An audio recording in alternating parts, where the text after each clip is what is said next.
Yechia Melech HaMashiach. Bonjour David. Bonjour Youssef Sraka-Avner. Que des bonnes nouvelles. Donc la suite, on a hâte Oui. d'en savoir plus. Tout à fait. Toujours l'interdit d'attirance d'idolâtrie. Règle numéro 7. Il est interdit pour une personne de réfléchir dans son cœur, de penser à des paroles, à des faits idolâtres, ou même de réfléchir et de se poser la question si ils contiennent de la vérité ou pas. Alors, même pas ça. Ouais. Peut-être que Ça rentre dans l'interdit de ne pas se tourner vers leur divinité. D'accord. Et il nous dit, c'est pas seulement l'idolâtrie elle-même qu'il est interdit de se tourner vers elle par la pensée, mais toute pensée qui risque d'entraîner chez l'homme d'avoir des doutes dans un de ses principes de foi, il est interdit de lui venir. D'accord? Et donc de penser, d'être attiré après ces réflexions-là. Si quelqu'un, il a un doute par rapport à... Il a dans un des principes de foi, D'accord. il a des questions, et il se pose des questions. Donc même ces simples pensées-là, elles sont dangereuses et il est interdit de s'y tourner. D'accord. Pourquoi? Parce que l'esprit de l'homme est court et fragile. Et pas tous les esprits sont capables de tout percevoir de la vérité. On n'est pas tous capables d'aller jusqu'à la vérité, de connaître la vérité sur le bout des doigts.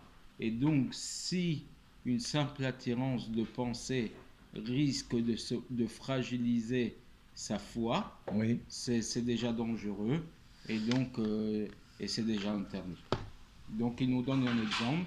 Il arrive que des fois, par exemple, il pourrait des fois se tourner vers des idoles pour réfléchir à savoir s'il y a de la vérité dans elles, d'accord? Et peut-être, il peut des fois penser, se poser des questions sur l'unicité de Dieu et de se poser la question peut-être qu'il est qu'un ou peut-être qu'il y en a d'autres, d'accord? Et peut-être qu'il va en venir à se poser des questions, est-ce que la prophétie, elle est vérité ou pas?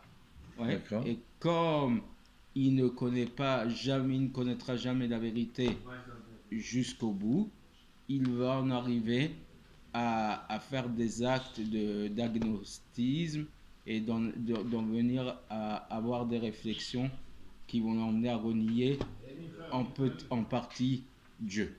D'accord? Wow. Et c'est à ce propos que la Torah nous dit, dans le Nombre, chapitre 15, verset 39, Velo taturu achare levavchem v'achare einechem, asher atem zonim. C'est le passage du schéma, le troisième passage du schéma qui nous dit ne vous détournez pas après vos cœurs et après vos yeux, qui eux vous attirez, vous poussez à aller vers des attirances étrangères. C'est-à-dire qui ne doit pas être attiré et ne pas être fragilisé par ses pensées fragiles et imaginer que sa pensée va lui faire percevoir la vérité. Déjà tout ça, c'est une forme de reniement de Dieu. Donc pour ne pas en arriver à fragiliser sa foi, ne pas du tout avoir ce genre de pensée.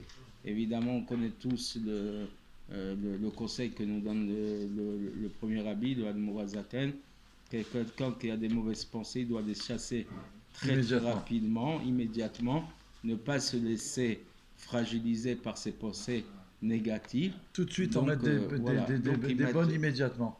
Voilà, il doit mettre des limites immédiates et donc même pas commencer à se poser des questions sur ce genre de choses.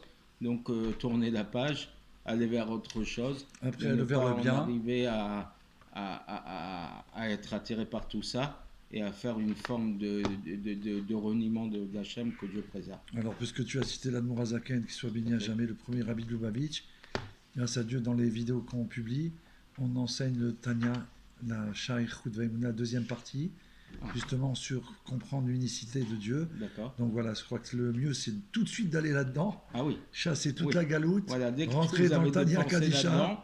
Aller directement dans le cours de Shara direct. Et là, c'est fini. Ça s'installe pour l'éternité. Ah oui, et là, il n'y aura plus de problème après. Des bonnes nouvelles, messieurs. Des bonnes nouvelles. Merci à vous. À bientôt.